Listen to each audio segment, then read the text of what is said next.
The sun dipped low over the western horizon, casting long shadows across the trail as the last wagon disappeared over the ridge.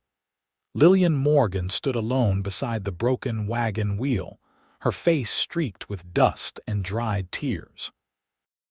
The wagon train that was supposed to carry her to a new life in California had left her behind, the trail master making the hard decision that waiting for repairs would risk the lives of everyone else as winter approached.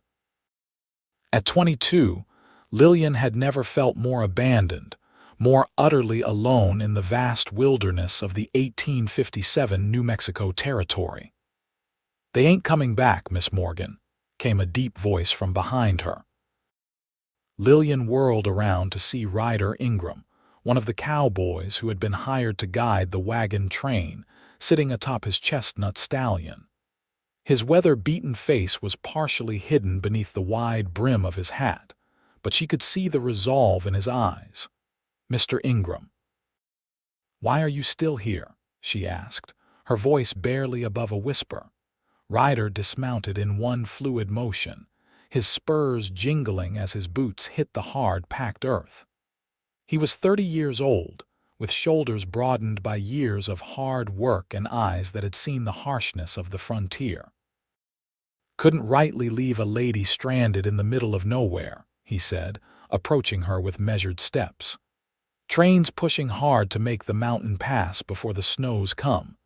Captain Wilkes won't turn back now." Lillian's shoulders slumped. "My uncle in Sacramento won't even know what happened to me." Ryder looked at her broken wagon, then back to the horizon where dust still rose from the departed train.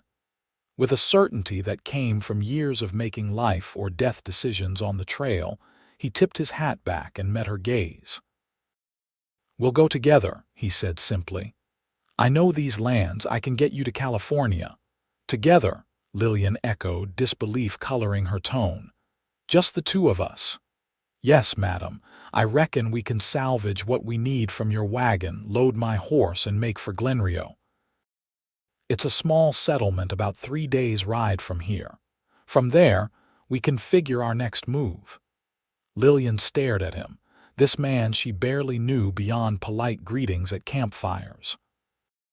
The impropriety of traveling alone with a man would have scandalized her back in Boston, but here, faced with the alternative of certain death alone in the wilderness, propriety seemed a luxury she couldn't afford. "Why would you do this? You're giving up your payment for guiding the train." Ryder's face remained impassive, but something flickered in his eyes. "Some things matter more than money, Miss Morgan. Now we should get moving before nightfall. Coyotes get mighty curious after dark." As the last golden rays of sunlight stretched across the plains, Lillian helped Ryder salvage what they could from her damaged wagon. They took only what was essential: food, water, a few cooking implements, her father's old pistol, ammunition, a blanket, and a change of clothes. "What about the rest?" she asked, looking at the family heirlooms and books she'd carefully packed for her new life. "We'll have to leave it," Ryder said, his voice gentle but firm. "We can only take what Shadow can carry alongside us."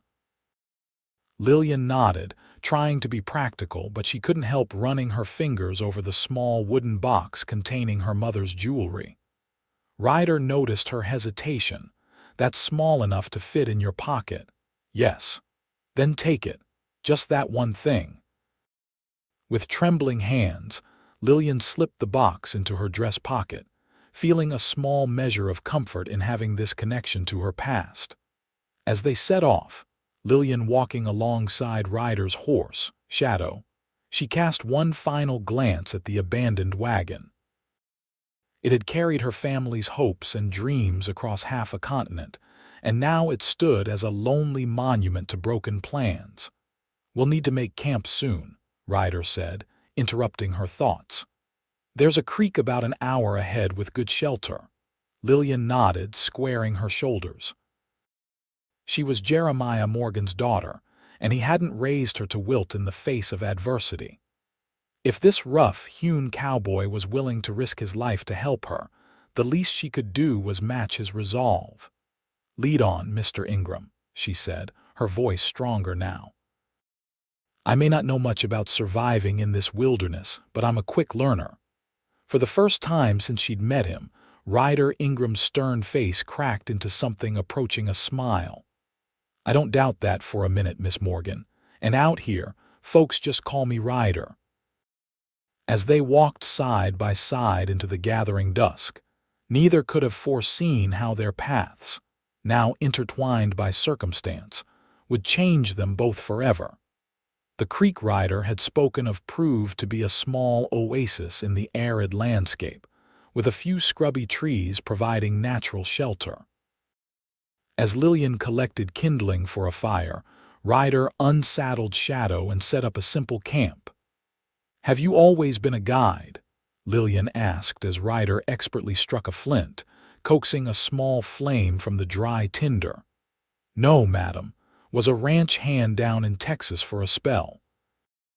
Before that, rode with a cattle drive up from the Rio Grande." He fed the growing flame with larger sticks. "Found I had a knack for knowing the land, reading the weather. Folks started asking me to guide them places." Lillian sat on a smooth rock, watching the firelight play across his face. In Boston, she'd been courted by merchants' sons with soft hands and carefully rehearsed compliments. Ryder Ingram was nothing like those men. Everything about him was direct and unadorned, from his speech to his movements. "And what about you, Miss Morgan? What sends a Boston lady out to the territories alone?" Lillian was surprised he knew where she was from, but then again, she supposed her accent gave her away. "My parents died of fever last year. My uncle in Sacramento is my only remaining family. He wrote that California needs teachers and I'm qualified." Ryder nodded, using a stick to arrange the embers beneath a small pot of beans. "Teaching's honorable work. Children out here don't get much schooling." "Do you have family somewhere, Mr. Ryder?" she corrected herself. A shadow passed over his face. "Had a brother, lost him to Comanches 10 years back. Parents passed when I was young." "I'm sorry," Lillian said softly. Ryder shrugged, but the gesture didn't mask the pain in his eyes. "It's the way of things out here. Life's hard, then it's over. But there's beauty in it too, if you know where to look." As if to emphasize his point, he gestured to the sky. Lillian looked up and gasped. Away from city lights, the night sky bloomed with thousands of stars, the Milky Way a brilliant swath across the heavens. "It's magnificent," she breathed. "Tomorrow will be harder than today," Ryder said, handing her a tin plate of beans. "Terrain gets rougher before we reach Glenrio. Best eat and get some rest." When the meal was finished, Ryder laid out his bedroll near the fire and offered Lillian his only blanket. "I can't take your bedroll," she protested. "You're not. I'm keeping that. But you take the blanket. I've slept under the stars with less many a time." Lillian accepted with quiet thanks, settling onto the hard ground a respectable distance from Ryder but close enough to the fire to feel its warmth. Despite her exhaustion, sleep eluded her as her mind raced with everything that had happened. "Ryder," she whispered, unsure if he was still awake. "Yes. Thank you for staying. I don't know what I would have done if you hadn't." In the flickering firelight, she saw him turn his head slightly toward her. "Get some sleep, Miss Morgan. Dawn comes early out here." As Lillian finally drifted off, the last thing she saw was Ryder's silhouette against the star-filled sky, his rifle across his lap as he kept watch. The next morning dawned clear and cool. Lillian awakened to find Ryder already up, tending to a small fire with coffee brewing in a battered pot. Her body ached from sleeping on the ground, but she was determined not to complain. "Morning," Ryder said, offering her a tin cup of steaming coffee. "Storm brewing to the northwest. We need to make good time today." Lillian took a sip of the strong, bitter coffee and tried not to grimace. How can you tell? The sky looks clear to me. Ryder pointed to a distant line of dark clouds just visible on the horizon. You learn to read the signs. Winds shifting too. Smells like rain. They broke camp quickly, Lillian helping to pack away their meager supplies while Ryder saddled Shadow. The big chestnut horse nudged Lillian's shoulder as she approached, nearly knocking her off balance. He likes you, Ryder said, the corner of his mouth twitching up. Not usually friendly with strangers. Well, I'm honored, Lillian said, cautiously patting the horse's neck. He's beautiful. And he knows it. Ryder adjusted the saddle bags. We'll take turns riding today. You first. Lillian started to protest but saw the determination in Ryder's face. Arguing would only waste precious time. With as much dignity as she could muster, she allowed him to help her up onto the saddle. They traveled in silence for the first few hours, the landscape gradually changing from open plains to rockier terrain with occasional stands of scrubby piñon pines. True to Ryder's prediction, dark clouds gathered more quickly than Lillian would have thought possible, and by midday the air had turned damp and heavy. Going to be a gully washer, Ryder said, eyeing the sky with concern. Need to find shelter before it hits. They quickened their pace, with Ryder now riding and Lillian walking alongside, her skirts gathered up to keep them from dragging in the dust. The first fat raindrops began to fall just as Ryder spotted a rocky overhang ahead. There, he pointed. Run. They made a dash for the natural shelter, reaching it just as the skies opened. Rain fell in blinding sheets, turning the dusty ground to mud within minutes. Huddled beneath the rocky outcropping, they were protected from the worst of the downpour, though occasional gusts of wind drove stinging raindrops against them. Shadow stood stoically at the edge of their shelter, his flanks trembling slightly as thunder rolled overhead. Lillian found herself pressed close to Ryder, the small space leaving little room for propriety. Will it last long? She asked, having to raise her voice over the drumming of rain. Hard to say. Could be an hour, could be all day. His arm was warm against hers, a stark contrast to the chill dampness that surrounded them. Lightning flashed, briefly illuminating the landscape in stark white light, followed almost immediately by a deafening crack of thunder. Lillian jumped, instinctively clutching Ryder's arm. Sorry, she said, quickly releasing her grip, embarrassed by her display of fear. No need to apologize, he said. Lightning's nothing to take lightly out here. As they waited out the storm, Ryder surprised her by pulling a small book from his saddlebag. Found this among your things, he said, handing her the volume. Figured you might want it. Lillian took the book with trembling hands. It was her copy of Jane Austen's Pride and Prejudice, the pages slightly worn from multiple readings. You saved this for me? She asked, deeply touched by the gesture. Ryder shrugged. Small enough not to weigh us down, and everyone needs something that reminds them of home. Lillian ran her fingers over the familiar cover. Have you read it? Ryder's expression was unreadable. Can't say that I have. Would you like me to read some to you, to pass the time? He seemed about to refuse, but then nodded. Might as well. Not much else to do until this rain lets up. And so, as the storm raged outside their small shelter, Lillian's clear voice brought to life the world of Elizabeth Bennet and Mr. Darcy. At first, Ryder listened with polite disinterest, but as the story progressed, she noticed him leaning forward slightly, his brow furrowed in concentration. When she paused to rest her voice, he asked, This Darcy fellow seems mighty full of himself. Does he ever stop being such a prideful sort? Lillian smiled. You'll have to wait and see. The rain continued well into the afternoon, giving Lillian time to read several chapters.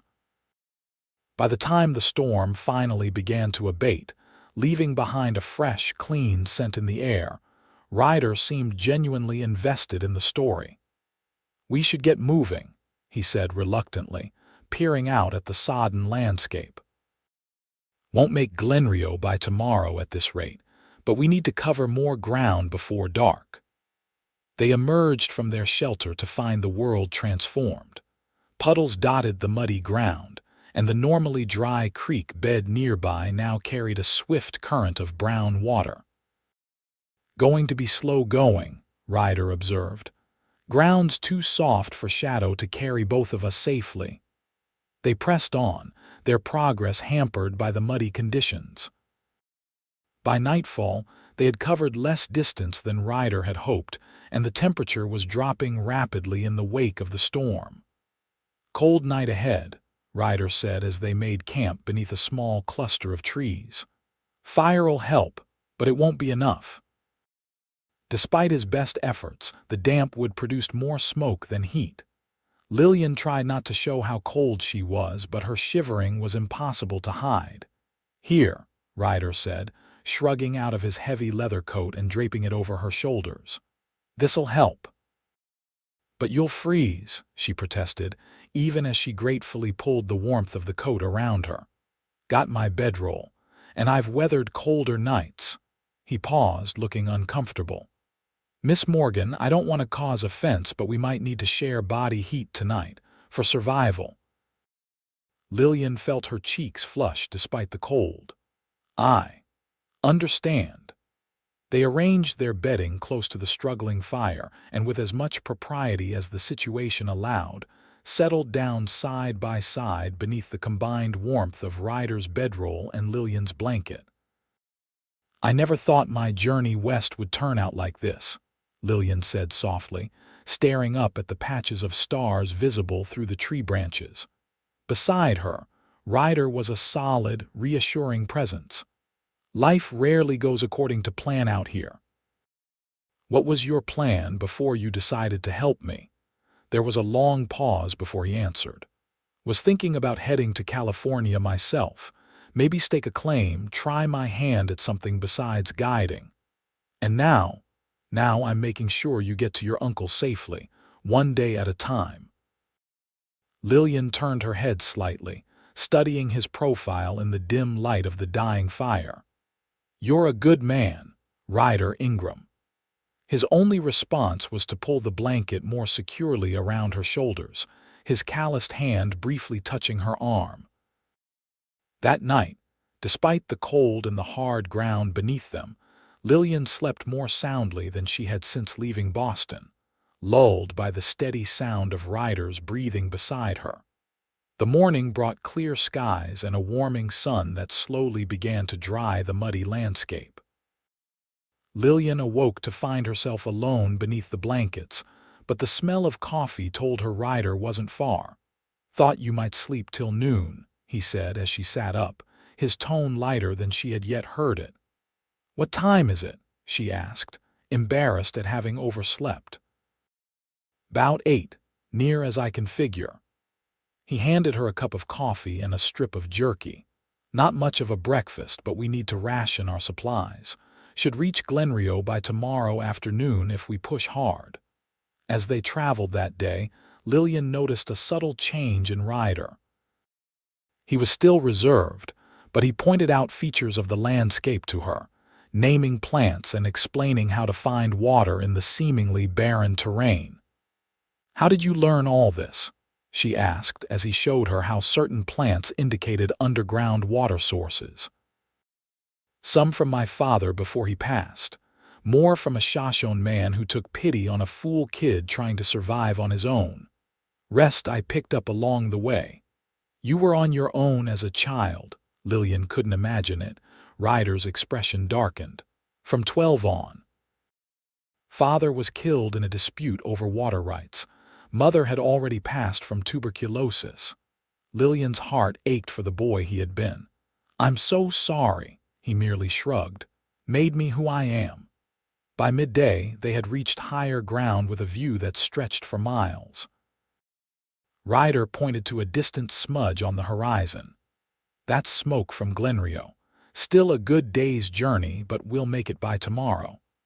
They paused to rest in the shade of a large boulder, sharing their dwindling water supply. Lillian had never known such thirst, but she was determined not to complain. "You're holding up well," Ryder observed, watching her closely. "Most city folk would be full of complaints by now." "Would complaining make the journey easier?" she asked with a small smile. For the first time, Ryder laughed, a surprisingly warm sound that transformed his weathered face. "No, madam, it surely wouldn't."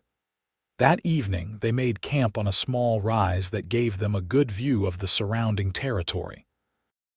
As darkness fell, Ryder taught Lillian how to identify the constellations, his arm extended beside hers as he traced patterns in the star-filled sky. "My father taught me to navigate by the stars," he said. "Out here, they're more reliable than any map." Lillian was acutely aware of his proximity, of the warmth radiating from his body in the cool night air. "It's beautiful," she said, her voice softer than she intended. When she turned to look at him, she found him already watching her, his expression unguarded for once.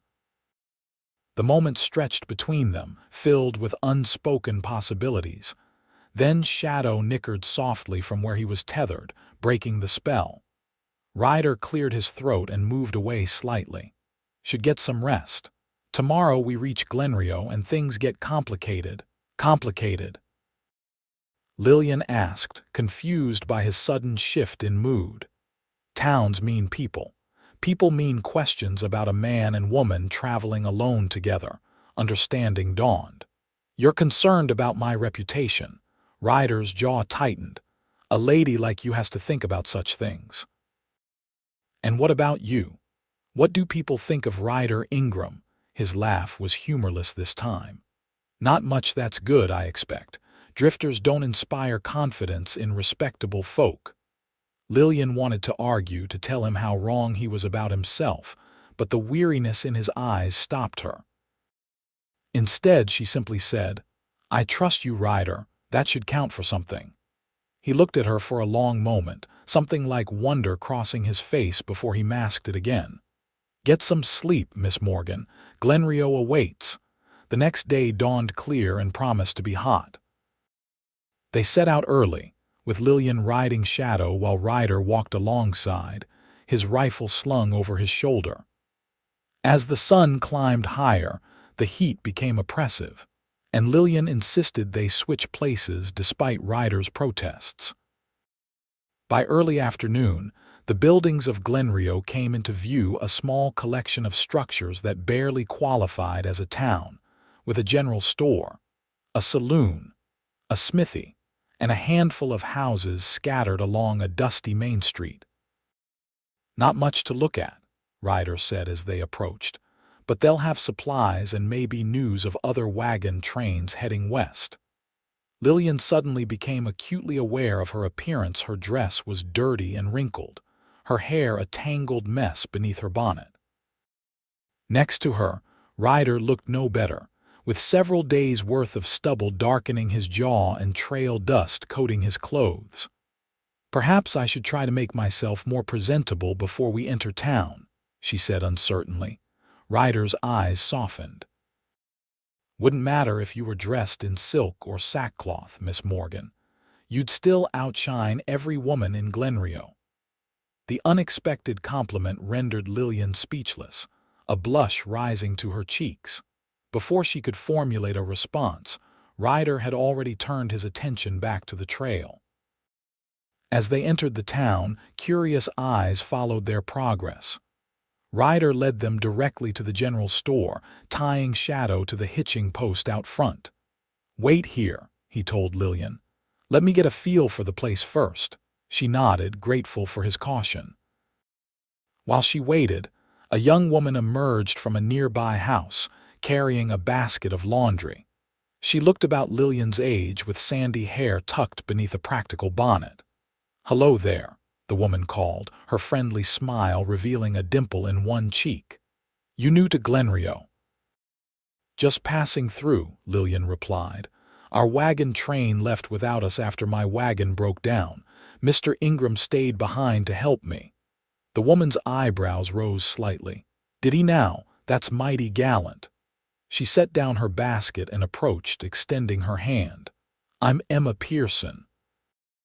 My husband's the blacksmith here. Lillian Morgan. Pleased to meet you, Mrs. Pearson. Call me Emma." "Everyone does." She glanced toward the store. "Your Mr. Ingram gone to see old man Haskell." "He's not my Mr. Ingram," Lillian corrected quickly, perhaps too quickly. "But yes, he's gone to inquire about supplies and news of other wagon trains." Emma's knowing smile suggested she didn't entirely believe the first part of Lillian's statement. "Well, you look like you could use a proper wash and a hot meal. Why don't you come over to our place once you're done here? It's the house behind the smithy." Before Lillian could respond, Ryder emerged from the store, his expression grim. He nodded politely to Emma before turning to Lillian. "No wagons headed west for at least a month," he said quietly. "Last train through was 3 weeks ago, and the passes will be snowed in soon." Lillian's heart sank. "So we're stranded here?" "Not necessarily. Stagecoach comes through every couple weeks, but it's expensive and not the safest way to travel." Emma, who had overheard, stepped forward.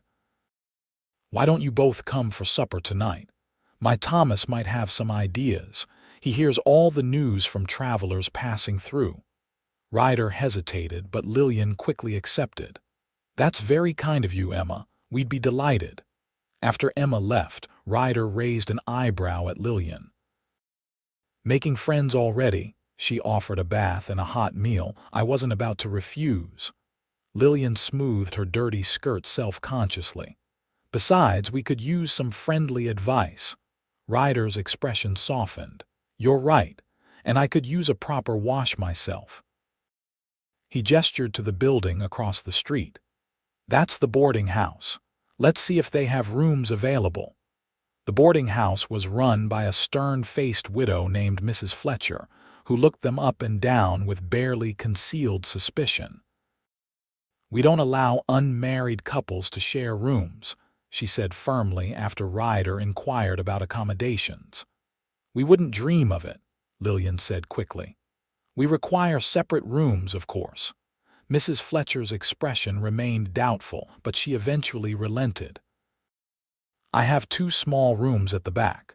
$3 a night each, meals included." The price was steep, but they had little choice. Ryder paid for 2 nights from the money he had saved, and Mrs. Fletcher led them to their rooms, tiny, sparse chambers with narrow beds, but blessedly clean. "Baths out back," she informed them. "Ladies first, then men. Supper's at 6 sharp." When she left, Ryder turned to Lillian. "Rest up. I'll see to Shadow and meet you here before we head to the blacksmith's for supper." Alone in her room, Lillian sank onto the bed, the events of the past few days catching up with her. She was stranded in a tiny frontier town with a man she barely knew, yet trusted with her life. Her carefully planned journey to Sacramento was in shambles, and winter was approaching fast. Yet beneath her anxiety, a strange feeling stirred, something like excitement. For the first time in her life, she was truly on her own, making decisions without the constraints of Boston society. And Ryder, his quiet strength and unexpected kindness, had awakened something in her that she hadn't known was there. After a blissful bath that left her feeling human again, Lillian changed into her one clean dress, a simple blue cotton that had somehow survived the journey relatively unscathed. She did her best to arrange her hair neatly, wishing for a mirror. A knock at her door announced Ryder's arrival. When she opened it, she barely recognized him. He had shaved, his dark hair was damp from washing, and he'd changed into a clean shirt. Without the trail dust and stubble, he looked younger, almost handsome in a rugged way. From the way his eyes widened slightly at the sight of her, Lillian suspected her transformation was equally striking. "You look," he began, then seemed to reconsider his words.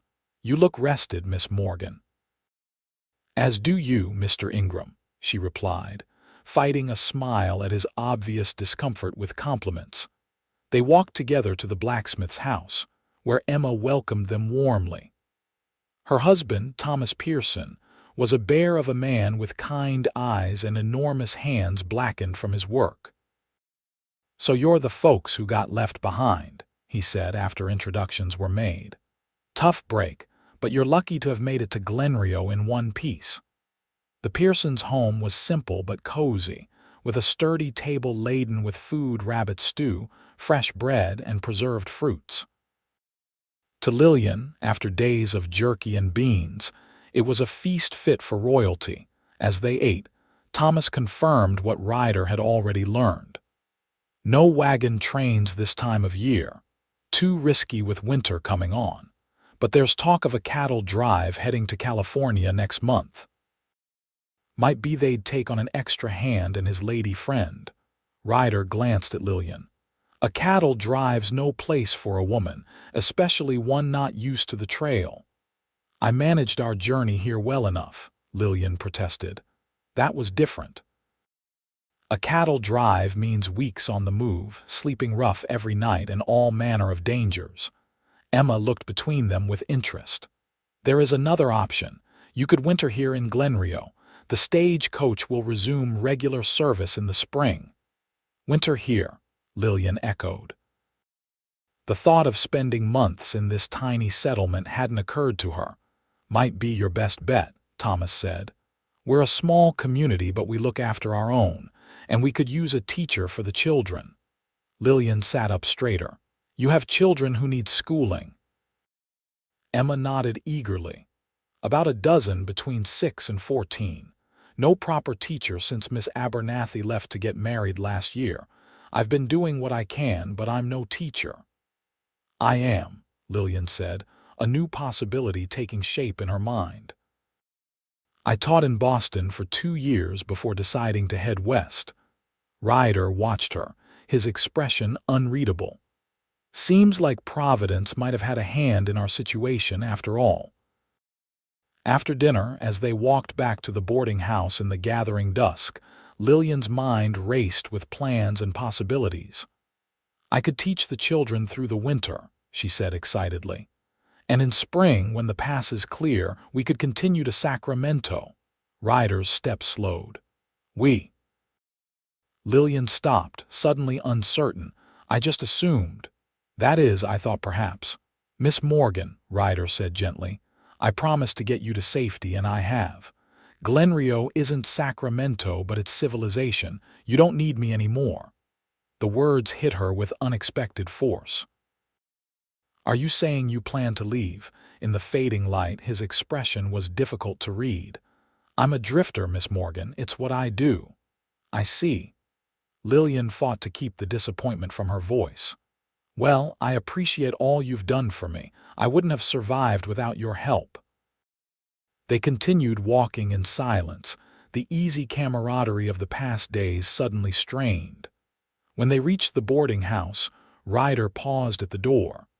"I'll talk to Thomas tomorrow about the cattle drive," he said.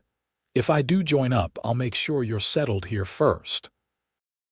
Lillian nodded, not trusting herself to speak.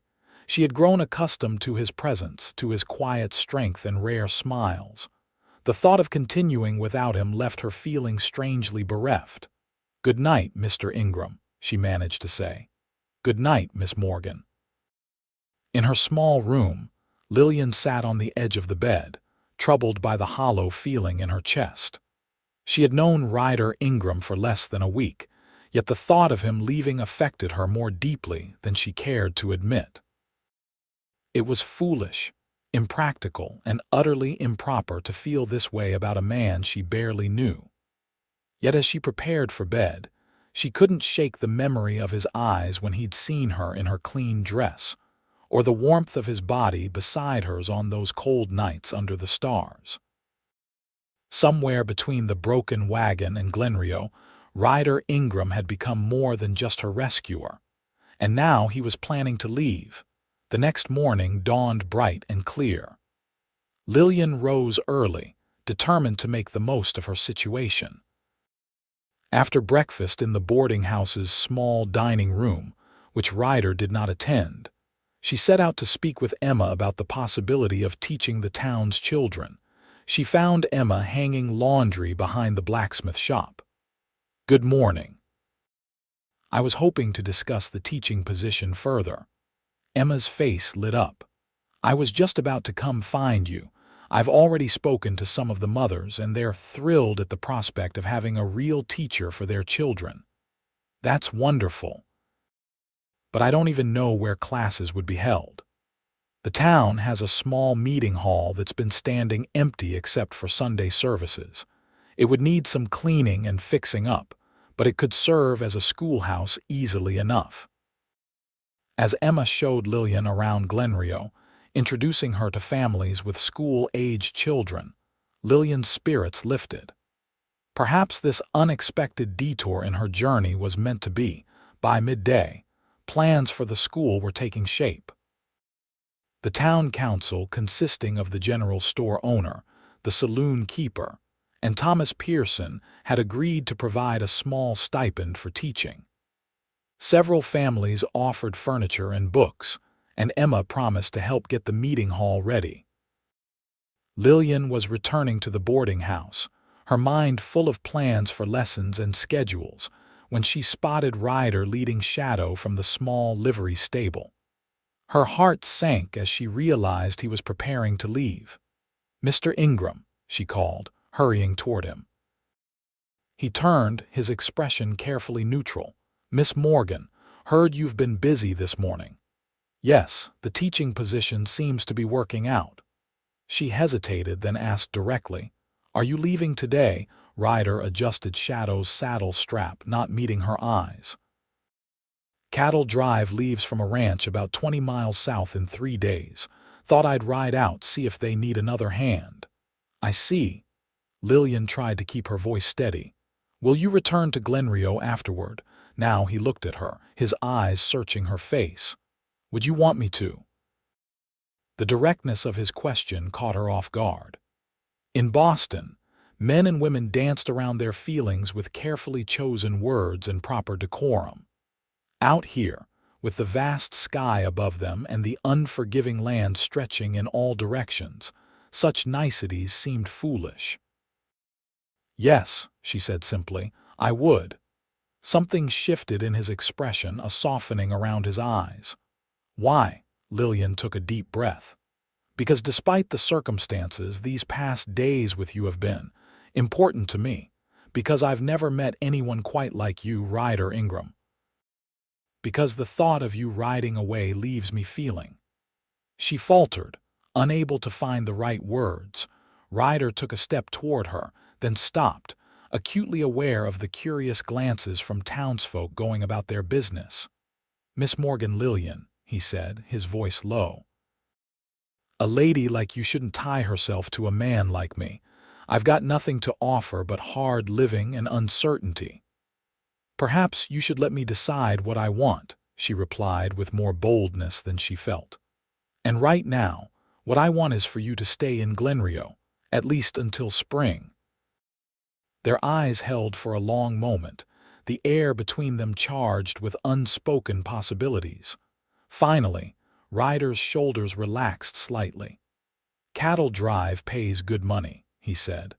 "Money we could use for the journey to Sacramento come spring. I'll go, earn what I can, and be back before the first snow." Relief washed over Lillian. "You promise you'll return?" For the first time that day, Ryder smiled, the expression transforming his serious face. "Yes, madam, you have my word." As they stood there on the dusty street of Glenrio, an understanding passed between them, unspoken but real. Whatever was growing between them would have time to develop, to be explored when Ryder returned. "I should go," he said finally. "Long ride ahead." Lillian nodded, fighting the urge to reach out to him. "Be careful, always am." He mounted Shadow in one fluid motion, looking down at her from the saddle. "Take care of yourself, Miss Morgan. Those children are lucky to have you as their teacher." With a tip of his hat and a last lingering look, Ryder turned shadow and rode out of town, his straight-backed figure gradually diminishing in the distance until he disappeared over the horizon. Lillian stood watching long after he was gone, aware that part of her heart rode with him. The weeks that followed were filled with activity as Lillian threw herself into establishing Glenrio's first proper school. The meeting hall was transformed with the help of many willing hands. Desks were constructed from salvaged lumber. A blackboard was mounted on the wall, and bookshelves were filled with donated books ranging from primers to well-worn classics. On the first day of school, 12 children of varying ages arrived, some shy, others boldly curious about their new teacher. Lillian had prepared carefully, organizing lessons appropriate for different age groups and abilities.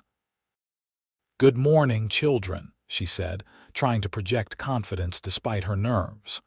"I'm Miss Morgan, and I'm very pleased to be your teacher." A small girl in the front row raised her hand immediately. "Are you going to stay forever, Miss Morgan?" Miss Abernathy left. The directness of the question reminded Lillian of Ryder, causing an unexpected pang in her heart. "I'll be here all winter for certain," she answered honestly. "After that, we shall see what the future holds." Teaching proved to be both challenging and rewarding. Some of the children had received only sporadic education, while others had never held a book before. Lillian quickly adapted her methods, finding ways to engage the older students while helping the younger ones master basic skills. In the evenings, she often dined with Emma and Thomas, whose friendship had become a cornerstone of her life in Glenrio.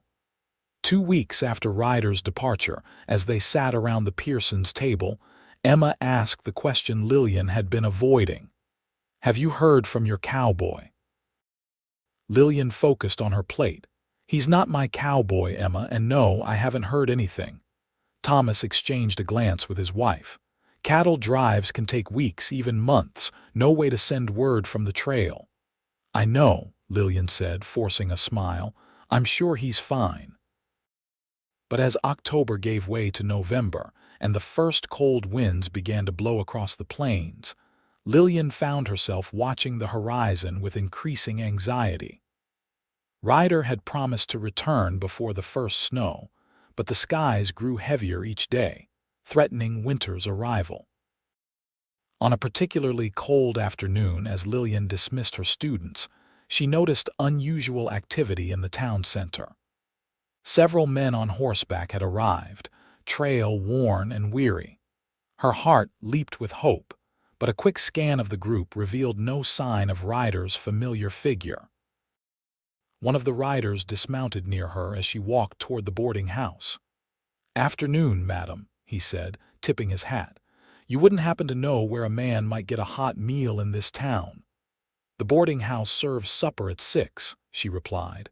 "May I ask where you've ridden from?" "South, madam. Bringing news from the cattle drive bound for California. Had to turn back on account of early snow in the mountain passes." Lillian's breath caught. "The cattle drive. Were you part of it?" The man nodded. "Yes, madam. Lucky to have made it back before the worst hit." "Was there a man named Ryder Ingram with your group?" she asked, trying to keep her voice steady. The rider's face clouded. "Ingram? Yeah, I remember him. Quiet fella, good with horses." He hesitated, and Lillian's heart sank before he continued. "He split off from the main group about a week back. Said he had business in Glenrio and wanted to make it before the snow." "A week ago." Lillian looked toward the southern horizon, anxiety clawing at her chest. "But he hasn't arrived." The man glanced at the threatening sky. "Storm's been building for days, if he got caught in it." He didn't finish the sentence, but he didn't need to. Lillian thanked him and hurried to the blacksmith shop, where Thomas was working at his forge. "Thomas," she called, her voice tight with worry. "Riders from the cattle drive just arrived. They say Ryder left to return here a week ago, but he's not with them." Thomas set down his hammer, his expression grave. Snow's already falling in the high country if he's caught out there. We have to look for him, Lillian insisted. Lillian, Emma said gently, appearing from the house. It's too dangerous. A storm's coming, and searching the open country now would be suicide. But he could be hurt or lost, Lillian protested, her composure beginning to crack. Thomas placed a comforting hand on her shoulder. Ingram knows these lands better than most. If anyone can survive out there, it's him. But as darkness fell and the first snowflakes began to drift down from the leaden sky, Lillian stood at her window in the boarding house, fear gripping her heart. Somewhere out in the gathering storm was the man who had saved her life, the man who had promised to return to her, the man she now realized she had fallen in love with. The storm that hit Glenrio that night was the worst in living memory. Snow fell thick and fast, driven by howling winds that rattled windows and piled drifts against doors. By morning, the town was transformed into a white landscape, with paths hastily shoveled between buildings, the only break in the blanket of snow. School was canceled as families stayed close to home, conserving firewood and food in case the storm lingered. Lillian spent the day in a state of agitation, alternating between pacing her small room and standing at the window, searching the whiteness for any sign of movement. Mrs. Fletcher found her there late in the afternoon. "You'll wear a hole in my floorboards with all that pacing, Miss Morgan," she said, her usually stern voice softened with concern. "Come down and have some tea." In the boarding house parlor, a fire blazed in the hearth, and several of the town's residents had gathered to share news and companionship during the storm. Lillian accepted a cup of tea but couldn't join in the conversation, her thoughts constantly turning to Ryder. Just as the early winter darkness began to fall, shouts from outside drew everyone's attention. Lillian was the first to the door, nearly pulling it off its hinges in her haste. Through the swirling snow, a dark shape approached a horse, moving slowly, its head down against the wind. And on its back, a slumped figure, barely staying in the saddle. "Ryder!" Lillian cried, heedless of the cold as she ran into the snow. Shadow recognized her voice and turned toward it, his steps growing more certain. As Lillian reached them, she could see that Ryder was conscious but barely so, his face pale beneath a layer of frost, his clothes stiff with ice. "Help!" she called back toward the boarding house. "He needs help." Thomas and several other men rushed forward, carefully lifting Ryder from the saddle. He stirred as they carried him inside, his eyes finding Lillian's face. "Told you.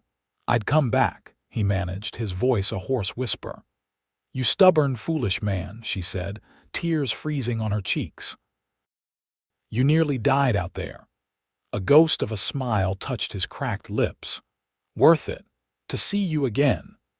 The next hours were a blur of activity as Ryder was taken to a room in the boarding house and attended to by Mrs. Fletcher, who had the most medical knowledge in town. Lillian stayed by his side, helping to remove his frozen clothing and wrap him in warm blankets, applying salve to his frostbitten fingers and toes. "He's lucky," Mrs. Fletcher pronounced after her examination. "Another hour out there, and we'd be digging a grave come thaw."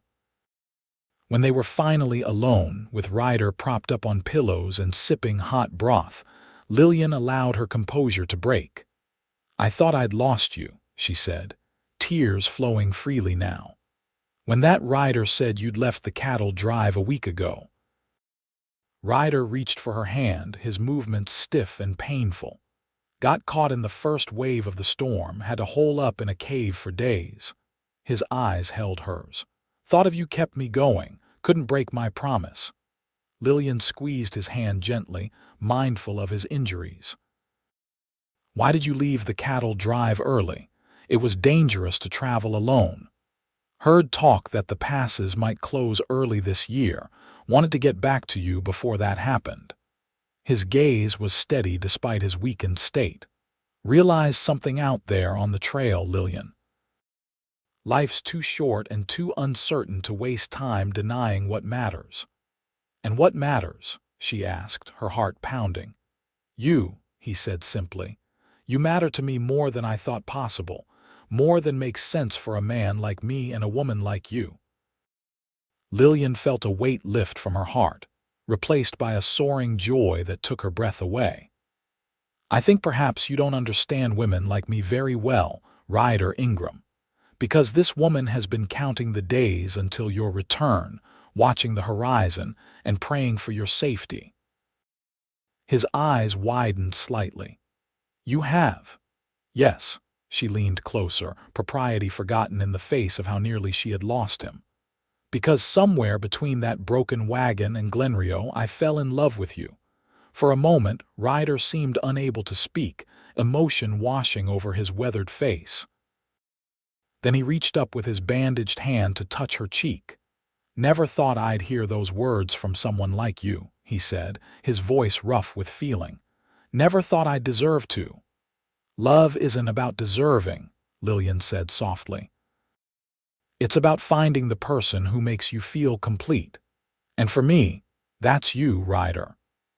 He drew her face down to his, and their lips met in a kiss that spoke of promises, of future possibilities, of a love that had grown against all odds in the harshness of the frontier.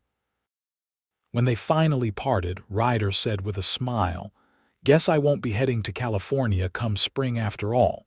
Lillian laughed, joy bubbling up inside her. "We'll see. I still have an uncle in Sacramento who's expecting me." "Then I'll take you there," Ryder said firmly. "But not as your guide this time." "No," she asked, raising an eyebrow.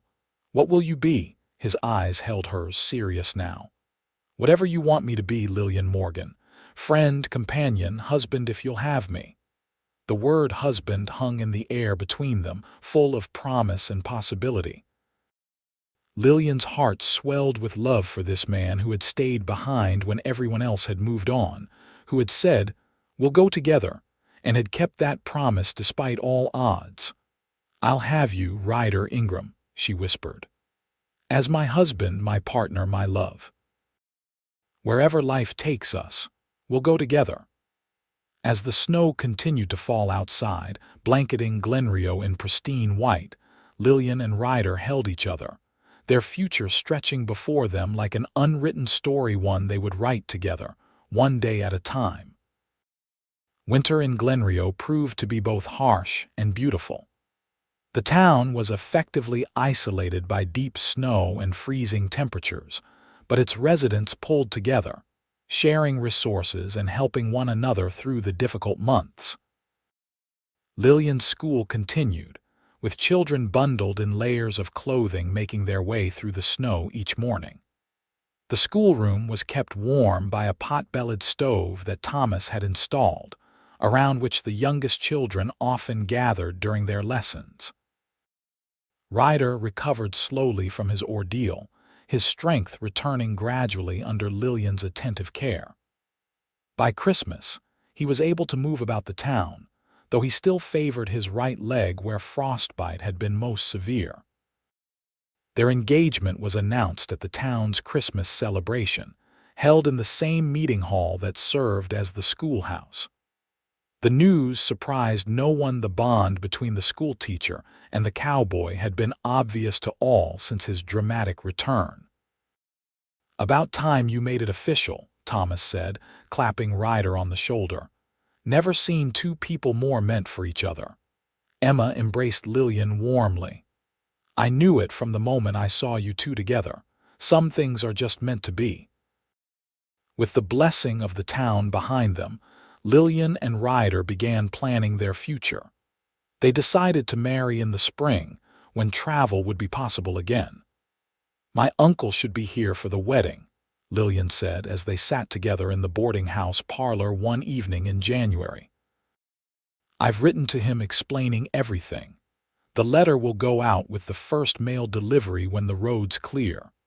Ryder nodded, his hand warm around hers. "And after the wedding, Still set on California, Lillian hesitated. In the months since she'd been stranded in Glenrio, her perspective had changed. The town that had seemed so small and primitive at first had become home in many ways.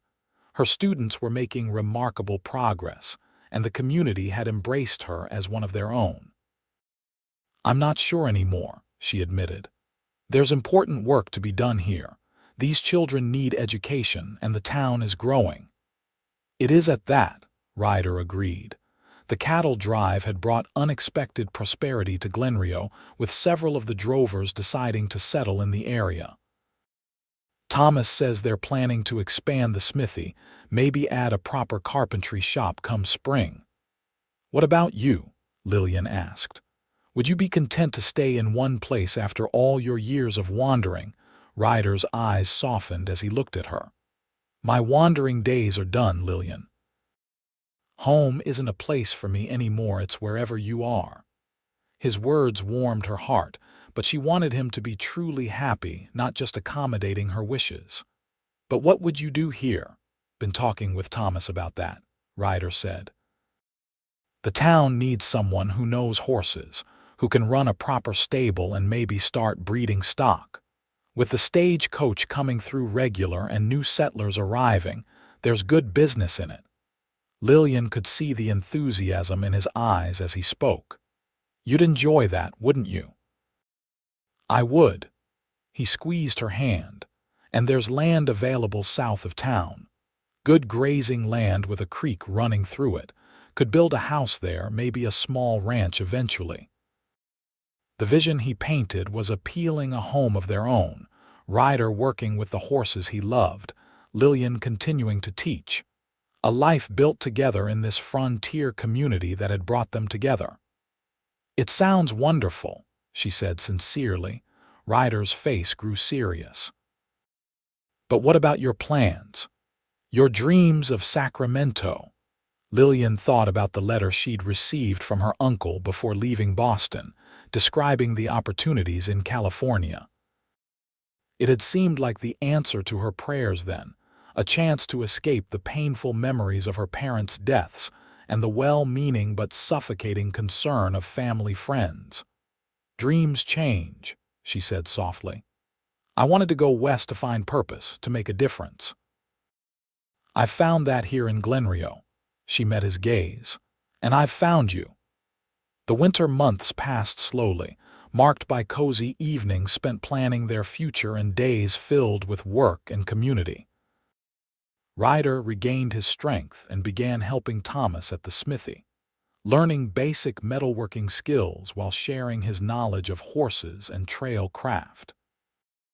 By February, he had secured the land he'd spoken of, riding out with Thomas on a rare, clear day to stake his claim and begin planning the house they would build in spring. When he returned, his face was alight with excitement. "It's perfect, Lillian," he told her, sketching the layout of the land on a piece of paper. "The creek's running strong even in winter, and there's a stand of cottonwoods that'll provide good shelter for the house." Lillian traced the rough drawing with her finger, imagining their future home.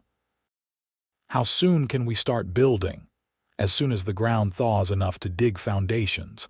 Thomas and the men have promised to help." He took her hand, his expression earnest. "It won't be anything fancy at first, just a simple cabin to start." "I don't need fancy," Lillian assured him. "Just a home with you." As winter began to loosen its grip on Glenrio, news arrived via the first stagecoach to make it through in months.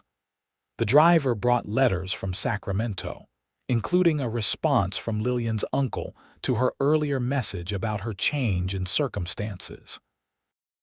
With trembling hands, Lillian opened the letter, Ryder at her side. Her uncle expressed relief that she was safe and congratulations on her engagement. But it was the final paragraph that brought tears to her eyes. "While I had hoped to welcome you to Sacramento, my dear niece, it sounds as though Providence has led you to where you are needed most. A frontier town with no teacher is indeed fortunate to have found you. Your parents would be proud of the work you are doing. Know that you always have family here should you choose to visit, but build your happiness where you have found it." "He understands," Lillian said, wiping away tears of relief. Ryder put his arm around her shoulders. "He sounds like a wise man." With her uncle's blessing and the promise of spring in the air, Lillian and Ryder finalized their wedding plans. The ceremony would take place in early April, with the entire town invited to celebrate. Emma helped Lillian refashion her best dress for the occasion, adding lace saved from her own wedding gown to the collar and cuffs. The women of Glenrio contributed to a wedding quilt, each family stitching a square to symbolize their welcome to the couple. As the snow melted and the first green shoots appeared on the plains, work began on Ryder and Lillian's home. Men from town gathered at the site, bringing tools and lumber salvaged from abandoned structures and newly cut from the forests to the east.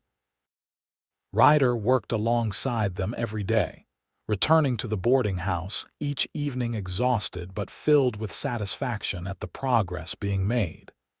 He would describe each day's achievements to Lillian in detail, his hands sketching the growing structure in the air between them. "Got the walls up today," he reported one evening in late March. "Roof goes on tomorrow if the weather holds. Might be ready to move in right after the wedding." Lillian's heart swelled with love for this man who was building their future with his own hands. "I can't wait to see it." "Thought we might ride out there tomorrow after school," Ryder suggested. "It's time you saw what will be your home." The next day, after dismissing her students, Lillian rode behind Ryder on Shadow, her arms wrapped around his waist as they traveled the now familiar trail south of town. As they crested a small rise, Ryder drew Shadow to a halt. "There it is," he said, a note of pride in his voice. Below them, nestled among the cottonwoods beside the creek, stood a cabin. It was simple but solid, with a stone chimney rising from one end and a small covered porch across the front.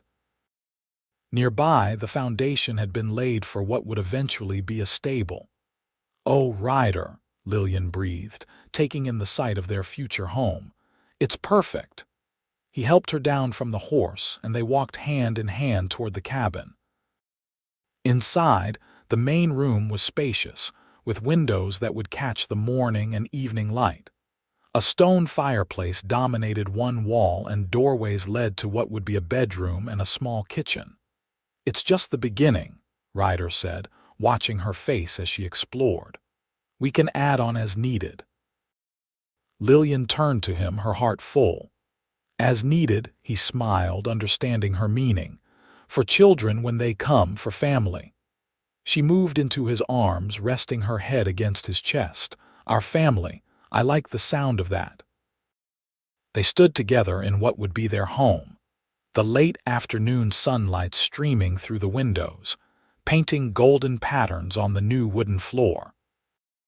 In that moment, Lillian knew with absolute certainty that the broken wagon wheel that had stranded her months ago had been not a disaster, but a blessing, the first step on a path that had led her to true happiness. "1 week until we're married," Ryder murmured into her hair. "1 week until we begin our life together," Lillian replied, lifting her face to his for a kiss that held all the promise of their future. The morning of the wedding dawned clear and mild, as if spring had decided to offer its own gift to the couple. Lillian awoke in her room at the boarding house to find a small bouquet of early wildflowers on her windowsill, with a note in Ryder's distinctive handwriting.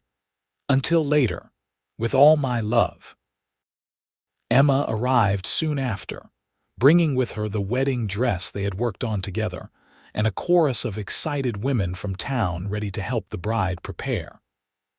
Mrs. Fletcher, who had gradually warmed to Lillian over the winter months, brought a delicate lace shawl that had been her own mother's. "Something borrowed," she said gruffly, pressing it into Lillian's hands. "Brings luck." As the women fussed around her, arranging her hair and helping her into the dress, Lillian felt a profound sense of belonging. These women, some pioneers, some born on the frontier, had become her friends, her surrogate family in this place so far from where she'd begun. Across town at Thomas and Emma's home, Ryder was experiencing his own preparations. Thomas had insisted on lending him a proper suit for the occasion, and several men had gathered to offer advice and good-natured teasing. "Never thought I'd see the day Ryder Ingram settled down," said Ben Harris, the saloon keeper who had known Ryder from his earlier travels through the region. Ryder adjusted the unfamiliar collar of the borrowed suit. "Neither did I. But then again, never thought I'd meet someone like Lillian." Thomas clapped him on the shoulder. "You're a lucky man." "Don't I know it?" Ryder agreed, thinking of how close he'd come to losing everything in that snowstorm. Every day since his return to Glenrio had felt like a gift, one he intended to treasure. By midday, the entire town had gathered at the meeting hall, which had been transformed for the occasion with wildflowers and ribbons. The traveling minister, who served several frontier communities, had arrived the day before, his timing perfect for the wedding. As Ryder took his place at the front of the hall, his eyes fixed on the door through which Lillian would enter, he felt a sense of rightness, of coming home, that he had never experienced in all his years of wandering. The restlessness that had driven him across the Western territories for so long was gone, replaced by a deep contentment.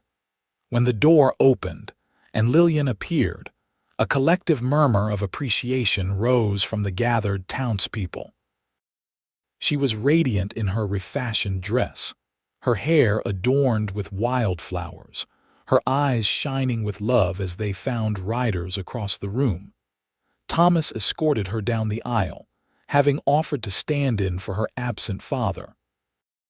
When they reached Ryder, Thomas placed Lillian's hand in his with a nod of approval and stepped back. "You're beautiful," Ryder whispered, his voice husky with emotion. Lillian's smile was for him alone. "And you're handsome in that suit." "Can't wait to take it off," he muttered, making her blush. The ceremony was simple but meaningful, with vows that spoke of partnership, respect, and enduring love. When the minister pronounced them husband and wife, Ryder didn't wait for permission to kiss his bride. He gathered Lillian in his arms and kissed her with all the passion and tenderness he felt, oblivious to the cheers and applause that erupted around them. The celebration that followed spilled out of the meeting hall and into the town center, with food contributed by every household, music provided by local fiddle players, and dancing that continued well into the evening. As the new Mr. and Mrs. Ingram moved among their friends and neighbors, accepting congratulations and good wishes, Lillian marveled at how far she had come from the frightened young woman stranded with a broken wagon just months before. As twilight fell, Ryder took her hand. "Ready to go home?" he asked, his eyes dark with promise. The ride to their new home was magical, with the last light of day painting the landscape in soft gold and purple. Shadow seemed to understand the importance of the occasion, carrying them at a steady pace, his ears pricked forward as if he too was eager to reach their destination. When the cabin came into view, Lillian gasped. Lanterns had been hung from the porch posts, casting a warm, welcoming glow. Someone, Emma, most likely had been there ahead of them, preparing for their arrival. Ryder helped Lillian down from the horse, but before she could walk toward the cabin, he swept her into his arms. "Tradition," he said with a smile, carrying her across the threshold into their home. Inside, the cabin was transformed from the rough structure she had seen days earlier. A colorful rug covered part of the wooden floor. The new wedding quilt was spread across the bed, visible through the bedroom doorway, and a fire crackled in the hearth, taking the chill from the spring evening air. "Welcome home, Mrs. Ingram," Ryder said softly, setting her on her feet but keeping his arms around her waist. Lillian looked up at him, her heart so full it seemed impossible to contain her happiness. "I love you, Ryder Ingram. And I love you, Lillian Ingram." He touched her face gently. "Never thought I'd find someone who'd make me want to stop wandering. But you've given me something I never knew I was looking for, a place to belong." As his lips met hers, Lillian knew that the journey that had brought her to this moment, with all its unexpected turns and trials, had been worth every step. She had set out seeking a new beginning in California, but had found her true destination here in Glenrio, in the arms of a man who had stayed behind when everyone else moved on, who had said, "We'll go together," and had kept that promise against all odds.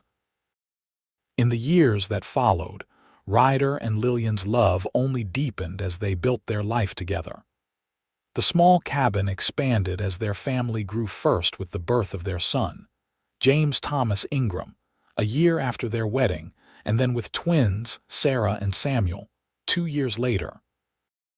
Ryder's horse breeding business flourished, earning a reputation throughout the territory for quality stock. Lillian continued teaching until the birth of the twins, after which she focused on their growing family while still tutoring children whose farms were too distant from town for regular attendance at school. Glenrio itself prospered and expanded, becoming an important stop on the stagecoach route, and eventually, when the railroad pushed west, a promising young town with a future as bright as the love that had blossomed there between a Boston schoolteacher and the cowboy who had refused to leave her behind. On warm summer evenings, Ryder and Lillian would often sit on their porch, watching their children play in the yard as the sun set over the land they had come to love. Sometimes they would speak of the broken wagon wheel that had changed the course of their lives, marveling at how what had seemed like disaster had led them to their greatest happiness. "You ever regret not making it to California?" Ryder asked one such evening, his arm around his wife's shoulders. Lillian looked at him, at their children, at the home they had built together, and smiled. "Not for a single moment. This is exactly where I was meant to be." As twilight deepened into night and the first stars appeared overhead, Ryder pulled Lillian closer. "I'm glad that wagon wheel broke," he confessed. "Best thing that ever happened to me." Lillian laughed softly. "To think I was so upset when the wagon train left without me." "Best decision I ever made was staying behind," Ryder said, his voice warm with the conviction of a man who had found his true purpose. "Saying we'll go together meant more than I knew at the time." "It meant everything," Lillian whispered, resting her head on his shoulder as their children's laughter echoed across the yard. And as the stars wheeled overhead, the same stars that had guided them through those first difficult days together, Ryder and Lillian Ingram held each other close, grateful for the broken wheel, the left-behind wagon, and the promise that had started them on their journey home.